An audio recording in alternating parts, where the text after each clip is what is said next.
जय श्री कृष्ण मित्रों, केम छो? मजामां ने? આજે આપણે શ્રાવણ માસમાં વ્રત ઉપવાસમાં ખાઈ શકાય તેવી આપણે ફરાળી ખીચડી અને ફરાળી કઢી બનાવવાના છીએ। આપણે ફરાળી ખીચડી બનાવવા માટે મેં સાંબો લીધો છે। આપણે આ મોરૈયો કહે છે તે મેં બપોરે પલાળી દીધો હતો 4 થી 5 કલાક માટે।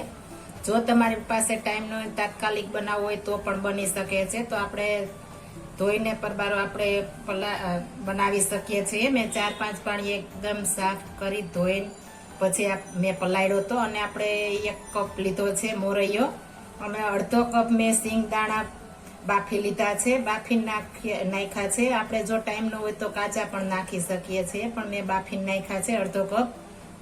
2 બટેટા મેં પતલી આ રીતના કાતરી કરી લીધી છે। આપણે કાતરી નાખીશું એટલે આપણી ખીચડી એકદમ મસ્ત બનશે। અને આપણે બધા ખડા મસાલા લીધા છે, મરચું લીધું છે, તજ લીધો છે, આખું જીરું છે, તમામ પત્ર છે અને લીમડો મેં કટિંગ કરીને લીધો છે। ખીચડીમાં કટિંગ કરી નાખવાથી એકદમ મસ્ત ટેસ્ટ આવે છે, એટલે મેં લીમડો કટિંગ કરી લીધો છે। ત્યારબાદ આપણે આદુ અને મરચાની પેસ્ટ લીધી છે, ધાણા ભાજી છે, સ્વાદ પ્રમાણે નિમક અને ખાંડ લીધી છે આપણે બધા મસાલાને બેલેન્સ કરવા માટે। અને એક લીંબુનો રસ લીધો છે। અને કઢી માટે મેં દાણા પલાળીને આ રીતના છાલ ઉતારી લીધી છે। છાલ ઉતારીને કરશું તો એકદમ સફેદ કઢી થશે આપણે, એટલે આપણે આ મસ્ત દાણાની છાલ ઉતારી લીધી છે। અડધો કપ લીધી છે અને 1 વાટકી દહીં લીધું છે અને આપણે ધાણા ભાજી, લીમડો, આદુ અને આખું જીરું લીધું છે, મરચું અને તમામ પત્રો, ખાંડ, નિમક, આ આપણે કઢી માટે બધા મસાલા છે ને આપણે આ વઘારેલી ખીચડી માટે છે બધા। આપણે ફરાળી કઢી અને ખીચડી બંને બનાવીશું। પહેલા આપણે ખીચડીનો વઘાર કરીશું, ત્યારબાદ આપણે કઢીની પ્રોસેસ કરીશું। પહેલા આપણે ખીચડી ચડે ત્યાં સુધીમાં, ત્યારબાદ આપણે કઢી બનાવશું। હવે આપણે વઘાર કરીશું। મેં 1 પેન નોનસ્ટિકની લીધી છે, તેમાં આપણે 1 મોટી ચમચી દેશી ઘી નાખીશું। આપણે ફરાળ હોવાથી દેશી ઘીમાં એકદમ મસ્ત આપણે કઢી ને ખીચડી મસ્ત બને છે, એટલે આપણે ઘી નાખીશું મોટી ચમચી 1। આપણે ઘી ગરમ થઈ ગયું છે, 1 તમામ પત્ર, 1 આપણે તજનો ટુકડો અને લાલ મરચું આપણે નાખી દેશું। ત્યારબાદ આપણે આખું જીરું લીધું છે તે આપણે નાખી દેશું। પહેલા આપણે એકદમ ફૂટી જવા દેવાનું છે, જીરું ફૂટે ત્યારબાદ આપણે લીમડો બધી વસ્તુ નાખવાની છે। આ રીતના એકદમ સરસ આપણે ફૂટી જવા દેશું। જો તમારે ઘી નો નાખવું હોય તો તમે તેલમાં પણ બનાવી શકો છો।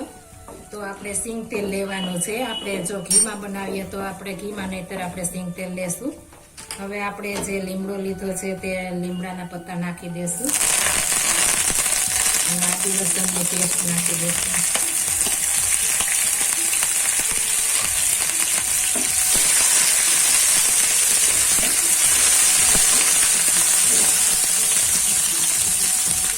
આપણે જે બટેટા છે તે પેલા બટેટા આપણે ચોળી લઈશું થોડા થોડા, આપણે 50% જેવા ચોળીશું।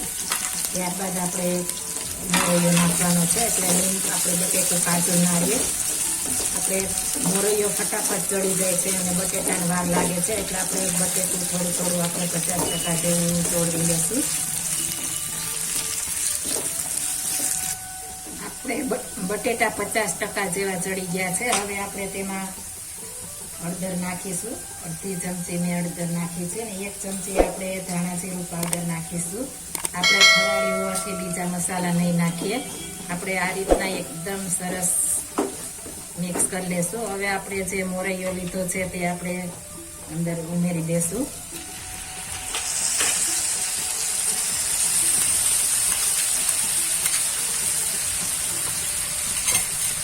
આપણે સ્વાદ પ્રમાણે નિમક અને ખાંડ તે પણ આપણે ઉમેરી દેશું। તો બધું આ રીતના સરસ મિક્સ કરી દેશું।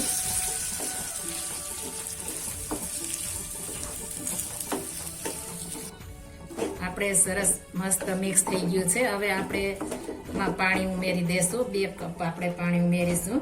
1 કપ સાંબો છે તો 2 કપ પાણી ઉમેરી દેશું આપણે આમાં।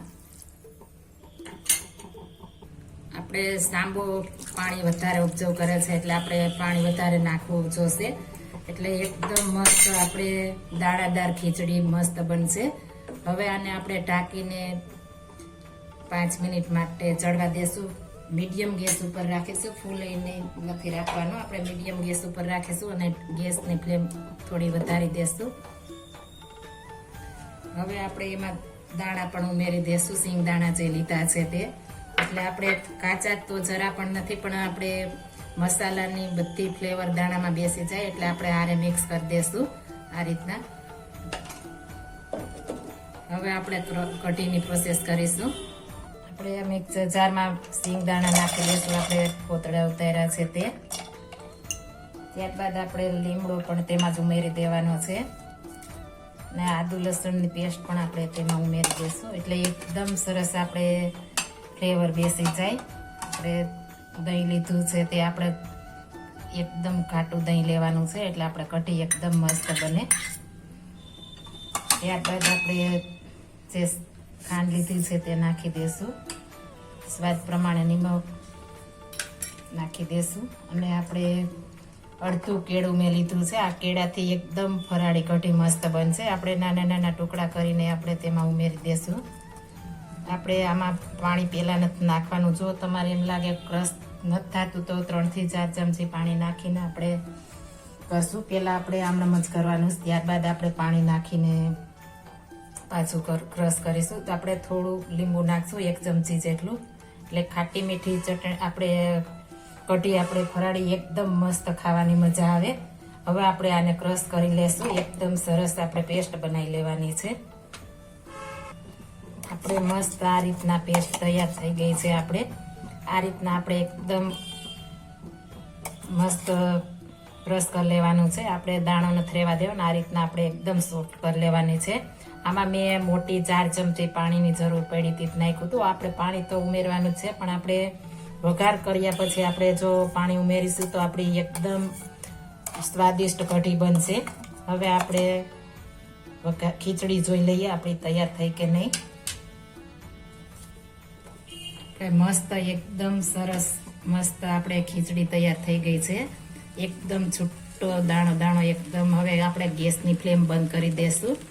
તમે એકવાર જરૂર ટ્રાય મારજો. આપણે વ્રતમાં કોઈ ઉપવાસમાં આપણે આ શ્રાવણ મહિનાને એકટાણા કરતા હોય ને બધું આપણે સૂકી ભાજીને ખાઈ ખાઈને કંટાળ્યા હોય તો આ રીતના આપણે બનાવીશું તો એકદમ મસ્ત બનશે અને આપણે આખો દિવસ એનર્જી રહેશે સિંગદાણાને આપણે આવેલા હોવાથી.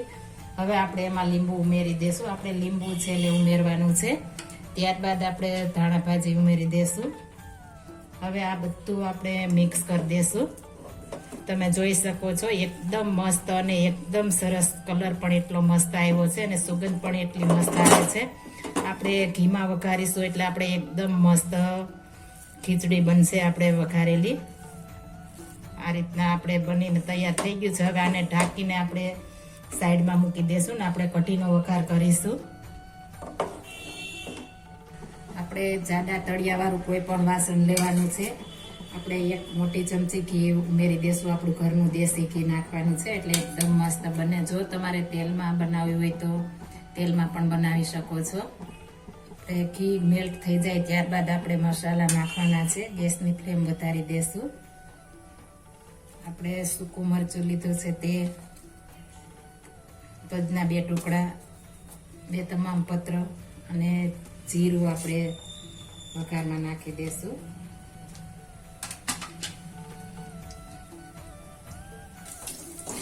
જીરું ને ખડા મસાલા આપણે સરસ કુકિંગ તૈયાર થઈ ગયા છે. હવે આપણે જે પેસ્ટ બનાવી છે તે આપણે વઘારી નાખીશું એકદમ સરસ.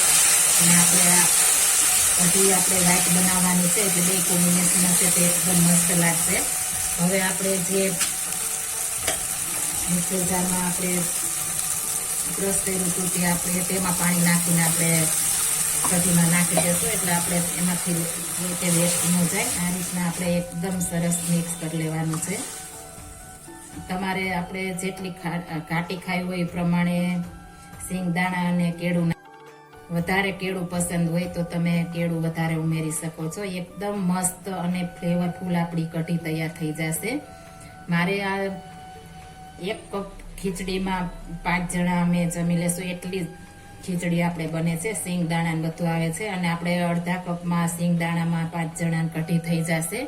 હજી આપણે થોડું પાણી ઉમેરવું જોશે. આપણે જે મિક્સર જાર છે તેમાં આપણે ફરી પાણી ઉમેરીને આપણે નાખી દેશું. 1 કપ ફરી પાણી ઉમેરી દેશું. આપણે ચડશે એટલે એકદમ ઘટ થઈ જશે એટલે આપણે પહેલા પાણી ઉમેરીશું, ત્યારબાદ ચડવા દેશું એટલે આપણે કઢીની ફ્લેવર એકદમ મસ્ત બેસી જાય. આ કઢી તમને જોતા જ ખાવાનું મન થઈ જાય એટલી મસ્ત બને છે. આપણે આ રીતના ધીમા ગેસ ઉપર ચડવા દેવાની છે. દાણાની જરા પણ કચાશ ન રહે ત્યાં સુધી આપણે ચડવા દેશું એટલે આપણે કઢી મસ્ત બને. અને જો તમે કચાશ રહેશે તો કઢીની ફ્લેવર આપણે જોઈએ તેવી નહીં આવે. એટલે આપણે એકદમ મસ્ત ધીમા ગેસ ઉપર આ રીતના ચલાવતા રહેશું ને જોડવી લેવાનું છે.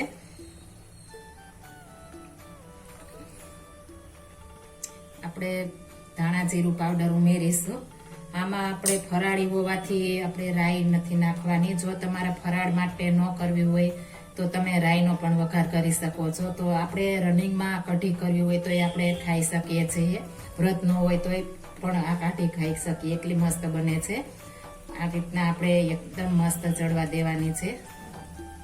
આપણી મસ્ત મજાની કઢી તૈયાર થઈ ગઈ છે. આપણે આ રીતના કાટી, મારે આ રીતના ખાય છે એટલે આટલી કાટી કરી છે, તમે જોઈ શકો છો.